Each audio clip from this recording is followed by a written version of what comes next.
Bueno, buenas tardes. Un poquito menos. Un poquito menos. Bueno, buenas tardes. Primero que nada, gracias a todos los presentes y remotos que pudieron asistir o están pudiendo asistir. Y obviamente les agradezco a la organización de la CNIC por darme este espacio de poder compartir esto con ustedes. Mi nombre es Alejandro de Gidio y vamos a hacer una charla sobre una manera de poder optimizar el tráfico dado una característica que tiene en su funcionamiento 464XLAT. De acuerdo a sus características vamos a entender cómo funciona unas limitaciones y cómo podríamos, como propuesta, mejorar ese rendimiento.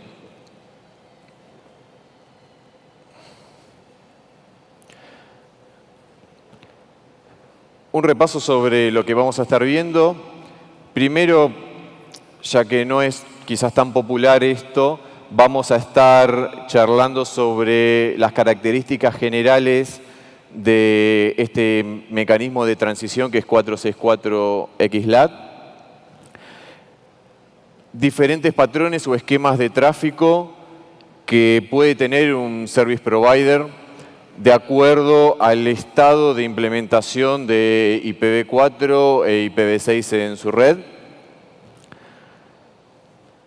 ¿Qué problemática se puede presentar al momento en que un proveedor de servicios de Internet quiera implementar 464 de acuerdo a todos los beneficios que plantea? Y una nueva propuesta que exponemos para tratar de evitar esas complicaciones que nos podrían dejar o desestimar la posibilidad de su implementación. El repaso general de 464XLAT es un mecanismo de transición a IPv6. Dentro de los diferentes mecanismos existen los de la categoría del tipo IPv6 only, que implica que en todo el aprovisionamiento del servicio de Internet hacia los abonados ya no se entregue más IPv4, que solamente en toda la red de acceso y hasta el abonado solamente se le asigne direccionamiento IPv6.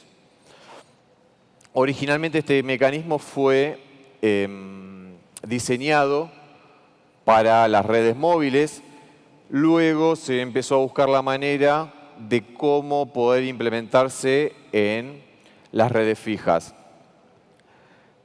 Como característica, es un mecanismo de traducción. Muchos de los service providers, por los problemas conocidos de agotamiento de IPv4 principalmente, terminan implementando el mal necesario del CGNAT. Y en general, como dato, muchas soluciones de CGNAT también soportan adicionalmente esta función de traducción que es NAT64. Algo clave para la implementación de 464XLAT es el soporte de una funcionalidad que vamos a ver ahora, denominada CELAT, que es básicamente un NAT4.6, pero tiene que estar embebido en los CPS. Entonces, en algunos casos o en muchos casos, esta es una gran limitante cuando un proveedor de servicio de Internet quiere implementarlo. Pero ¿cuáles son los beneficios de poder implementar 464XLAT? ¿A qué voy? Bueno, que me puede traer beneficios como tener menos carga administrativa de recursos, de licencias en la infraestructura, ya que no tendría que aprovisionar nunca más direccionamiento IPv4, solamente direccionamiento IPv6. Eso bajaría la carga en licenciamientos, por ejemplo, de algún DHCP, en carga de mensajería de lices, en el storage de todos los lices, en la asignación y mantenimiento de todos los scopes de direccionamiento IPv4. Simplifica obviamente mucho también todo lo que es la instalación de equipamiento de acceso. Esquema general de derecha a izquierda. En la solución de los dispositivos móviles lo que se buscaba es tener esta función, ya que no se va a asignar direccionamiento IPv4 al dispositivo móvil, y hay aplicaciones o servicios que requieren seguir funcionando en IPv4, el diseño implica la instalación de un módulo de software que va a realizar, por un lado, la asignación, el autoaprovisionamiento de direccionamiento IPv4 interno en el teléfono para esas aplicaciones o servicios, y que va a traducirlo a una IPv6 cuando quiera salir, porque solamente tiene asignado direccionamiento IPv6 ese dispositivo. Ese módulo de NAT46 se lo conoce como CELAT, Customer Side Translator. Luego, como definición también del protocolo, implica que todo lo que se traduce de IPv4 privado a esta dirección IPv6 tiene como destino también, que originalmente tenía destino en IPv4, por ejemplo, seguramente pública, va a tener como destino temporal una IPv6 dentro de un direccionamiento que está en la interfaz inside, llamémosle privada, de este NAT64 que está en la infraestructura del proveedor, conocido como PELAT dentro del protocolo.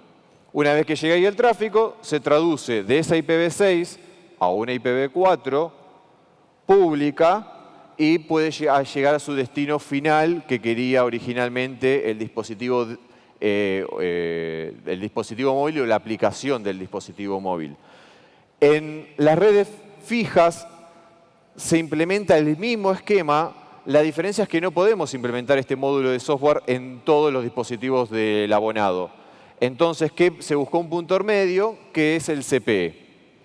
Ahora, es lo mismo, en el CPE se busca que se siga proveyendo IPv4 privado en la red, como tienen actualmente todos los abonados con los CPEs, pero en vez de venir de una traducción que en general tienen NAT de 4 privado a una 4 público, este NAT de privado 4 pasa a una IPv6, también en general de alcance global, que tiene este CPE. Pero, de nuevo, por la definición del protocolo, implica que todo lo que se traduzca ahí va con una IPv6 destino que corresponde a la interfaz inside del PELAT. Entonces, esta implementación, de nuevo, fuerza que todo el tráfico que yo traduzco de IPv4 privado a IPv6 tenga que ir con destino a esta solución de NAT64. Resumen, para terminar con esta parte del resumen, estos dos componentes esenciales, el PELAT, NAT64, definido en la RFC 6146, realiza una traducción muchos a 1 de B6 a B4 y viceversa, con mantenimiento de estado de las sesiones. Este PELAT requiere que en esta interfaz inside, como dijimos, ese tráfico que está destinado ahí, ¿por qué va todo destinado ahí? Porque se traduce a un prefijo que pueden beber estas direcciones de destino. Hay dos tipos de prefijos que se usan. El well-known prefix, que también, como definición, está contemplado en el direccionamiento 64FF9B 2.2./96. Esa es la definición. Obviamente, como es un direccionamiento de alcance local, o sea, no es público, por decirlo de una manera, o no es de alcance global, todos los proveedores pueden utilizarlo, pero al ser privado y al ser único, no lo puedo reutilizar en la misma red. Si lo reutilizo, tendría que tener esquemas de ruteo que no se solapen o que no se compartan, nada más. Me limita solamente a eso. Igualmente, no hay problema de escalabilidad. La otra opción es otra definición de prefijo para esta interfaz inside, que se la conoce como Network Specific Prefix. Acá, en vez de ser un direccionamiento que ya me lo define en un espacio de direccionamiento reservado, lo que el Network Specific Prefix me permite que sea cualquier direccionamiento que yo administre como proveedor. Entonces, si yo tengo mi bloque delegado por la CNIC, puedo usar una porción, por ejemplo, /96, dedicado a esta función. Y ahora vamos a ver por qué se podría usar uno u otro. Y acá, como es una definición pública, podría incluso tener múltiples clusters de este PELAT, cada uno con diferentes Network Specific Prefix por funciones de balanceo, distribución de carga o o redundancia, lo que uno requiera.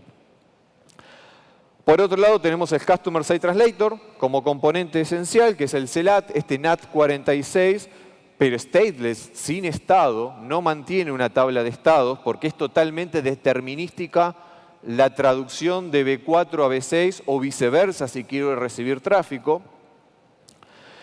Y como dijimos, es una traducción determinística y uno a uno, ¿no? Cada IPv4 privada le corresponde una IPv6 bien determinada por el algoritmo que me dice cómo lo tengo que traducir. Como resumen, para que si alguno quiere investigar o empezar, llamémosle a jugar o a investigar sobre esto, hay múltiples implementaciones, hay muchas implementaciones en NAT64. Acá les dejo algunas, A10, F5, Cisco, Juniper, Huawei, Joule, que lo pueden probar también para empezar a experimentar. Muchas de estas soluciones incluso tienen soluciones, como dije, de Carrier Grade NAT, que también soportan esta función. Y después el gran desafío es el soporte de la función de CELAT o NAT46 en los CPEs. Pueden encontrar, pueden descargar, pueden hacer pruebas con código fuente que tienen en GitHub para Linux y para OpenWRT. Y obviamente hay algunos fabricantes que incluso tomaron estos códigos para hacer su versión compatible con sus dispositivos. Tenemos esta base de lo que es 464XLAT. Ahora vamos a ver ciertos patrones de tráfico que implica las diferentes implementaciones. Muchos operadores tienen ruteando IPv4 con la implementación de Carrier Grade NAT. ¿Por qué? Y porque en general, como dijimos, esto está motivado por el agotamiento de IPv4, ¿no? Como también decimos, este mal necesario que necesitamos mantener. Esto nos da la característica que terminamos teniendo tráfico con un doble NAT 4.4, o lo que también se lo conoce como NAT 4.4.4. ¿Por qué hay doble NAT? Porque normalmente tenemos un NAT 4.4 en el CPE que le aprovisionamos a nuestros abonados, de una IPv4 privada, local, en el domicilio del abonado, a una IPv4 también privada, pero que pertenece a la infraestructura del proveedor, para que finalmente llegue al Carrier Grade NAT, donde lo traduce en IPv4 pública y pueda acceder al contenido en Internet.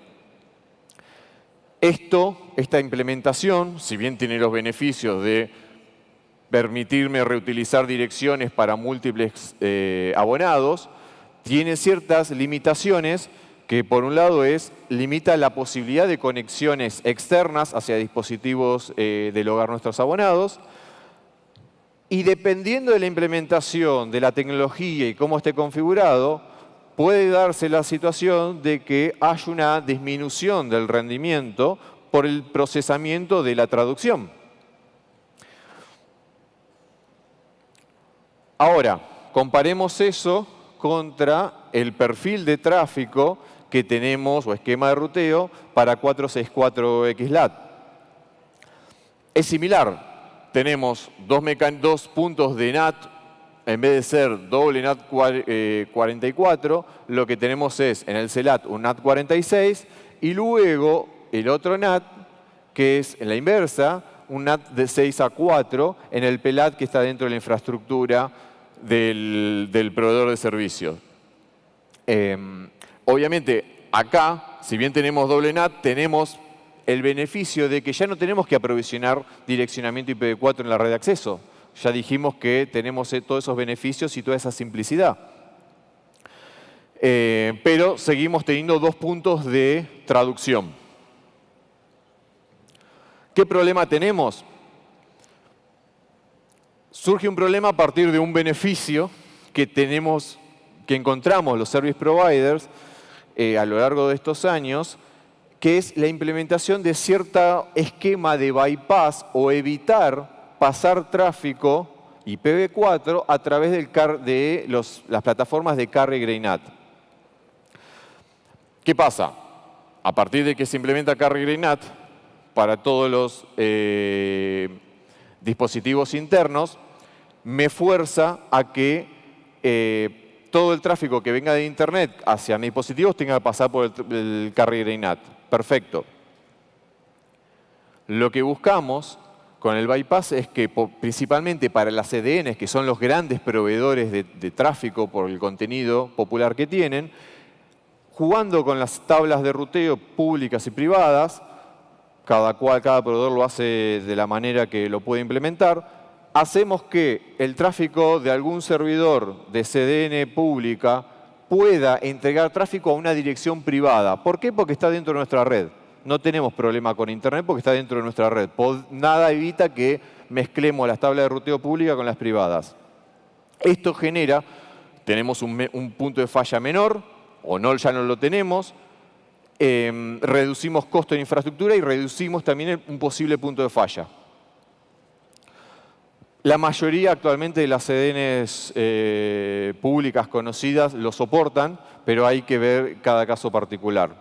En cambio, si implementamos 464 XLAT, por cómo funciona, que dijimos que está forzado a todo el tráfico que se genera o va hacia una dirección privada detrás de un CPE, tiene que pasar por el PELAT. Entonces, ¿qué hacemos? Perdemos este beneficio que habíamos logrado, principalmente con los grandes tráficos de contenido, lo perdemos, porque así está definido en el protocolo. Simplemente para no demorarme más, esto es una muestra de un laboratorio donde funciona perfectamente 464 XLAT. El único, ahí debajo, lo que se puede ver es la tabla de estados de las sesiones que tiene justamente un PELAT. Esto es en un ambiente de laboratorio, ¿no? Como resumen, si los ISPs lograron este beneficio de ahorrarse, primero, costos enormes en infraestructura de CGNAT, al implementar 464 perderíamos todo eso generando también riesgos en el servicio. Hacía un tiempo con Jordi, acá presente, habíamos trabajado en unas propuestas en el IETF para generar una mejora sobre esto, pero bueno, no hubo consenso porque implicaba en esta propuesta que habíamos hecho, implicaba realizar cambios en el firmware y bueno, la realidad es que no hubo mucho apoyo de la comunidad. ¿Qué proponemos? Una solución por ruteo de prefijo más específico o trabajar con especificidad de prefijo, como también muchas veces decimos.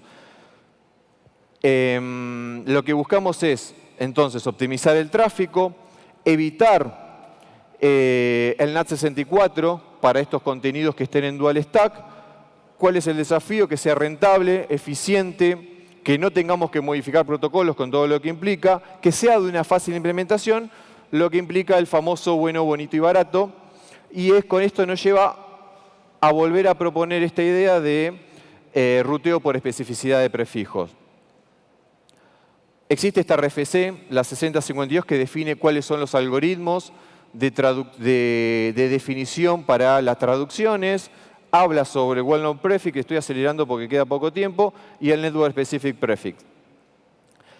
Lo importante es que para el Network Specific Prefix, si bien el Well-Known Prefix está definido como /96, el Network Specific Prefix nos dejaría utilizar diferentes longitudes de prefijo. Para este caso práctico que vamos a estar hablando ahora, nos basamos en el /96 compatible con el Well-Known Prefix. Entonces, el Well-Known Prefix me traduce el tráfico el CPE a una dirección contenida en el /96 que está configurado en la interfaz inside del NAT64. Entonces, cualquier destino IPv4 público va a estar embebido en esa dirección, por ejemplo, que termina en 4A debajo de donde dice MPLS. Eso, si yo lo traduzco al equivalente por el algoritmo, me va a decir que se traduce, por ejemplo, en esa IP que está arriba, que es 181.44.74.74. Así lo define el algoritmo de traducción. Pero ya sabiendo eso, podría definir que ese servidor, en realidad, tenga una IPv6, como en general están en Dual Stack, en vez de asignarle cualquier IPv6 de alcance global, le asigno una dirección que particularmente esté embebida dentro del 64 del well-known prefix, pero como /30. Y acá estoy usando la definición más básica de ruteo, que es buscar el tráfico más eficiente por especificidad de prefijo. ¿Qué gano con eso? Que cuando llegue el tráfico del CELAT y tenga que decidir el router que está en el medio hacia dónde va, si hacia el PELAT o directamente al servidor, como ve un prefijo, ve el 96 y ve el /30, va a ganar el /30 y va a ir el tráfico directamente. Entonces, sin modificar el protocolo, logramos que el tráfico vaya directamente. Ya termino. Acá es un resumen sobre eso que estuvimos hablando y qué característica tiene, que logramos finalmente encontrar una manera de que el tráfico, sin modificar nada, sea más eficiente. El problema es que el well-known prefix no es ruteable en Internet. Entonces, estos servidores no podrían tener este direccionamiento porque necesitan el direccionamiento IPv6 para ser llenados habitualmente o para ser controlados. ¿Cuál es la otra opción que tiene un mejor alcance? Trabajar con el Network Specific Prefix, que como es propiedad dentro del pool asignado por la LGNIC al ISP, puede ser un direccionamiento público. También la propuesta es que sea /96 y ahora ya dejo de tener la limitante de que no es accesible. Tengo el beneficio de poder hacer más eficiente el ruteo por especificidad de prefijo y encima puede ser alcanzable de Internet. El único desafío acá, un solo minuto más, es que para poder implementar esto se requiere colaboración de los dueños de estos servidores, en general proveedores de CDN, que cuando los instalemos se trabaje en conjunto para que la dirección IPv6 que tenga asignada cada servidor corresponda también a la dirección IPv4 que tiene asignada ese servidor. Es esa colaboración que en algunos casos es más fácil y en otros casos es más difícil por cómo funciona cada arquitectura. Como conclusión, nada más, para cerrar, es posible implementar, siempre estamos tratando de buscar un paso más para implementar 464. Esto es un paso más, no resuelve todo, ya que, de hecho hace un rato también lo charlaba con Jordi, esto mejora el alcance, pero dependemos del dueño de la tecnología y también, por ejemplo, dependemos del caso en que el abonado no haya cambiado, por ejemplo, sus DNS.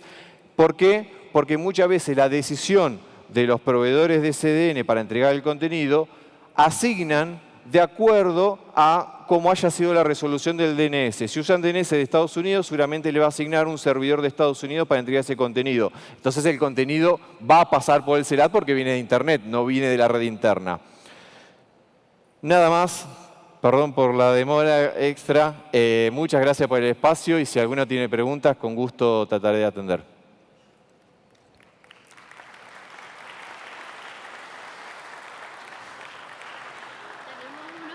Para preguntas, si alguien tiene preguntas aquí o en remoto también, porfa, acérquense un micrófono.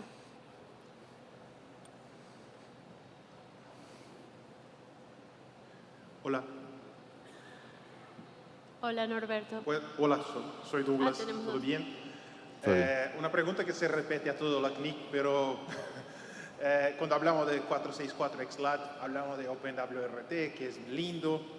Pero cuando hablamos de redes masivas, que dependemos de los firmwares, de las ONTs, es una caja preta. Sí. Es una caja negra. Mirá, yo vengo más que nada de las redes de cable, HFC. En la empresa que estoy trabajando, desde hace unos años también está trabajando con FTTH. Entiendo que las medianas o quizás pequeñas proveedores de servicios muchas veces tienen los CPE sin soporte o porque no es grande el volumen de CPEs y de compra, el proveedor no te quiere proveer un firmware con estas funcionalidades. Pero creo que es un trabajo y un empuje en conjunto. Nosotros en el LACNIC del 2019, recuerdo que habíamos presentado en un trabajo que nos llevó como un año trabajando con una empresa, Sagemcom, presentamos ahí el primer cable módem con soporte de 464, pero fue un trabajo y una insistencia muy grande. A partir de ese trabajo, por ejemplo, Sagemcom, este proveedor de Francia, empezó a incluir en todas sus líneas nuevas de CPE, ya sea HFC o FTTH, la funcionalidad de CELAT para 464. Creo que acá Brasil, con lo inmenso que es y los grandes volúmenes que maneja, podríamos tener una muy buena oportunidad de requerir esto a los proveedores, pero depende de que los operadores lo estén pidiendo. Esto es un problema porque tenemos casos de escenarios de firmwares que son desarrollados específicamente para ciertas empresas, para lo mismo equipo, pero los otros compradores no tienen acceso a estos firmwares, son como Sí. si no existiesen. Eso es un problema muy grande. Sí, sí, es difícil. Hay que seguir insistiendo, y no solo ustedes, el resto de los operadores deberíamos establecer una base de que ciertas funciones son necesarias para mejorar los problemas de conectividad. Pero es como que es un empuje donde todos tenemos que hacerlo por igual, sí. Gracias. Es como, no, por favor, Norberto Faría, NAB y XP Venezuela. un gusto. Ok. Dos preguntas, una sola pregunta dividida en dos partes. La primera, entendemos que ese protocolo puede ayudar a aquellos ISP que tienen pocos recursos numéricos IPv4 y evitar el tema del CGNAC, ¿correcto? Pero hay una disyuntiva acá. Si yo tengo un propio CDN siendo un ISP pequeño y no tengo todavía un /24, sino que tengo un segmento pequeño con el que estoy empezando, ¿cómo yo como ISP pequeño puedo conectarme, por ejemplo, a un IXP y poder empezar a recibir servicio? No vas a poder. Y el otro punto es que si tú recibes ese CDN y estás hablando de una concordancia IPv4 y IPv6, de repente tú la puedes negociar directa con el CDN porque es tuyo. Pero cuando vas al tercero, un IXP, vas a tener esa problemática. No, claro, ya está ¿Cómo fuera de lo tu vas a red. resolver? No podés. Por eso, sí, es la parte fea de esto. ¿O cómo el IXP te puede ayudar a llevar a cabo eso? ¿Cómo te podemos ayudar, pues, en este caso, pues, a este tipo de cliente? No, ahí lo que podría llegar a ser, lo que pasa es que los IXP, hasta donde entiendo, en general no tienen direccionamiento propio o es muy limitado. Pero No, no me refiero al segmento de los IXP. Estamos hablando de ese ISP micro, small, que no tiene recursos. Y no podés y que hacer quiere nada. ir allá, igual le va a tocar ir a alquilar para poder disfrutar ese servicio. sí, no. En esos casos, quizás de infraestructuras más chicas, lamentablemente no podés hacer porque tenés que enrutar tráfico fuera de tu red, fuera de tu dominio. Y fuera de tu dominio no podrías manejar este tipo de soluciones. No, ahí no. Sí, entendemos tristemente que todos los usuarios no están 100% IPv6 o Sí. que el contenido no está 100% IPv6 y obviamente le pudiésemos despachar el IPv6, pero Claro. el IPv4 va a quedar en el aire. Exacto. Sí, pero está limitada la posibilidad. Como se me ocurre ahora, lo veo bastante limitado la posibilidad de implementar. Habría que verlo en detalle. Gracias. Pero sí. No, gracias a vos. Tenemos tiempo para una última pregunta.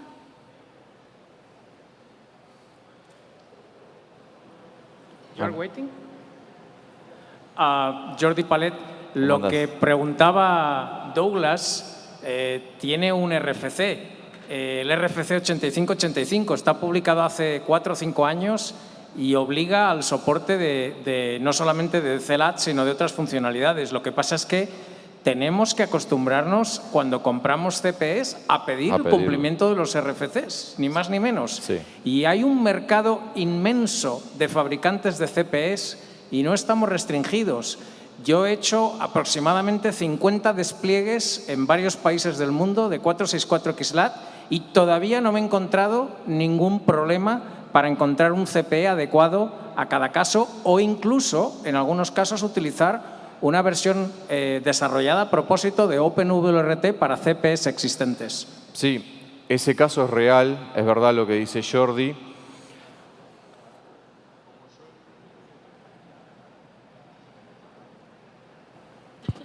Ahí está. Respondo esto. Sí, gracias Jordi por el aporte. Todavía queda un minuto. Y es verdad eso. Ahora, yo también estuve charlando con varios colegas en la región y quizás hay una realidad un poquito diferente que es el acceso. Hay muchos operadores que no tienen soporte, lamentablemente, de los CPEs. Entonces no tienen acceso, si bien quizás el hardware lo soporta, no tienen acceso a esa actualización de firmware o manejan un volumen de compra muy chico y el proveedor no les da la posibilidad de un firmware customizado, les dan algo genérico. Entonces, yo creo que va a depender de la realidad o hay muchas veces que se compra CPEs usados que sacan grandes proveedores de servicio y lo terminan vendiendo de segunda mano a otros operadores más chicos y menos tienen. Dan un servicio básico de Internet, pero no pueden acceder a esto. Entonces sí, es verdad que coincido en que hay que insistir en tener esto y hay muchas alternativas, pero depende de la posibilidad de negociación. Obviamente esperamos que cada service provider haga su mejor trabajo para tener esto en cuenta, pero si lo están haciendo, muchas veces depende de las posibilidades de negociación. Bueno, ya tenemos que dar por terminada la charla de Alejandro. Muchas gracias. Bueno, muchas gracias a todos.